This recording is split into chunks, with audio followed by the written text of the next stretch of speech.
Worker کو وہ صرف نوکرانیوں کی طرح وہ ٹریٹ کرتی ہے.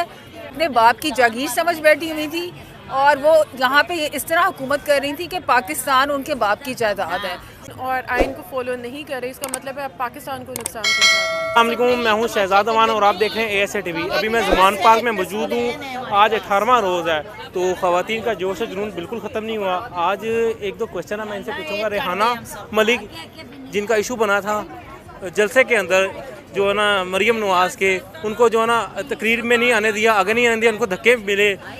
کیا لگتا ہے یہ کوئی سازش تو نہیں ہے مریم بی بی کی؟ دیکھیں وہ جو بی بی سرجری ہے وہ کیا سازش کرے گی؟ وہاں پہ جو ورکرز کی عزت جو ہے، یہ تو آپ کو بھی ایک ورکر کی مثال ملی ہے نا. ہزاروں ورکر کو وہ صرف نوکرانیوں کی طرح وہ ٹریٹ کرتی ہے. وہ اس کے ورکرز جو ہوتے ہیں وہ اس کی باندیاں ہیں. اب اس کی زندہ مثال تو مریم اورنگزیب ہے. آپ نے دیکھا کہ وہ ایک دائی کی بیٹی تھی اور اس کے بعد سے اس کی اتنی پروموشن ہوئی کہ آج وہ پارلیمنٹ میں بیٹھی ہوئی اس کی بیٹی، اور وہ دائی صاحبہ سینٹ میں بیٹھی ہوئی ہیں.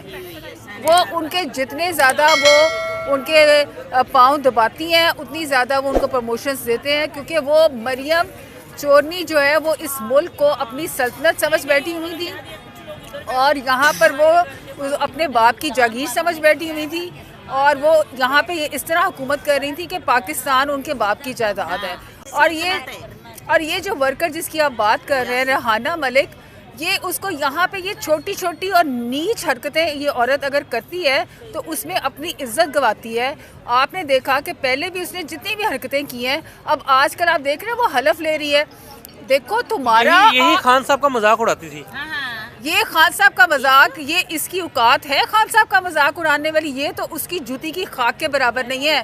اور یہ جو آپ دیکھ رہے ہیں وہ حلف لیتی ہے نا، میں کہتی ہوں کہ وہ عمران خان کا کیسے مقابلہ کر سکتی ہے؟ وہ ایک عظیم انسان، ایک عظیم لیڈر جس کی پوری دنیا معترف ہے. اللہ تعالیٰ کو وہ بندہ پسند ہے.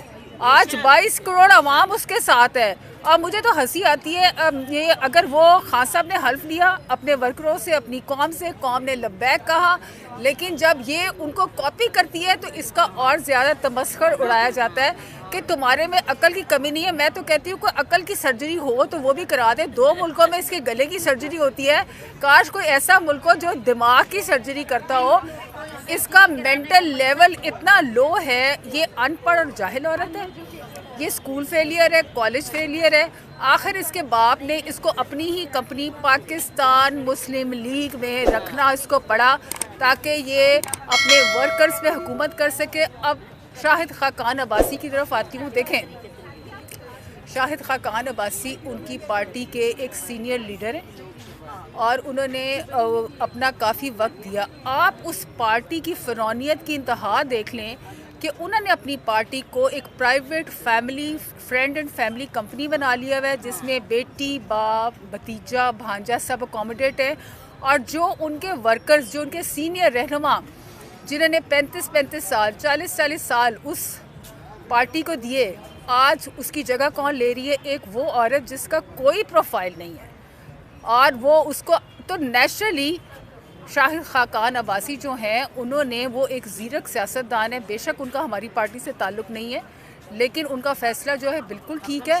اور دیکھیں چودھری نثار، آپ دیکھیں انہوں نے بھی صرف اس عورت کی وجہ سے اس پارٹی کو خیر آباد کہنا پڑا. چودھری نثار ان سیاستدانوں میں سے ہیں جنہوں نے مسلم لیگ نون کی اینٹیں رکھیں.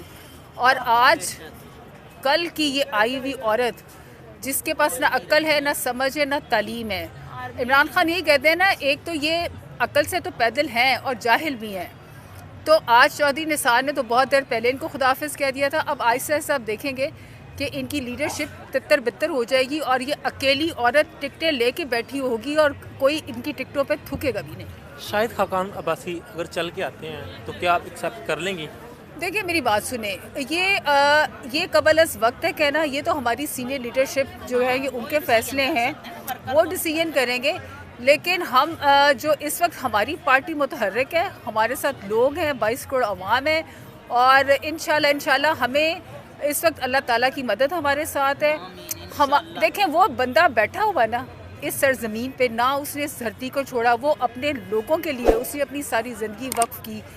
تو آپ یہ دیکھیں کہ اللہ تعالیٰ جو ہے وہ بھی اس چیز کو قبول اس نے کیا، اور اس نے اس بندے کی عزت و تکریم میں اتنا اضافہ کیا کہ وہ جو ووٹ آف نو کانفیڈنس والی رات تھی وہ ہمارے لیے قیامت سے بڑھ کے رات تھی، اور آج اللہ نے اس کے حق اور سچ کا فیصلہ کر دیا کہ آج وہ کرسی سے اتر کر اس کی مقبولیت، اس کی عزت آسمان پر ہے، اور یہ حکومت میں رہ کر زمین پہ گرے ہوئے، اور صرف ان کو ذلت اور رسوائی کے سوا کچھ نہیں ملتا۔ اور شاہد خاقان عباسی اگر آتے ہیں تو یہ تو فیصلہ ہماری لیڈرشپ کا ہے، وہ جیسے بھی وہ وقت آنے پہ ہم اس کے بارے میں بات کریں گے۔ ٹھیک ہے میم، بات کریں میم، مجھے بتائیں اگر خان صاحب یہاں سے جو ہے نا اسلام آباد کی طرف رخ کرتے ہیں تو آپ سب جائیں گے؟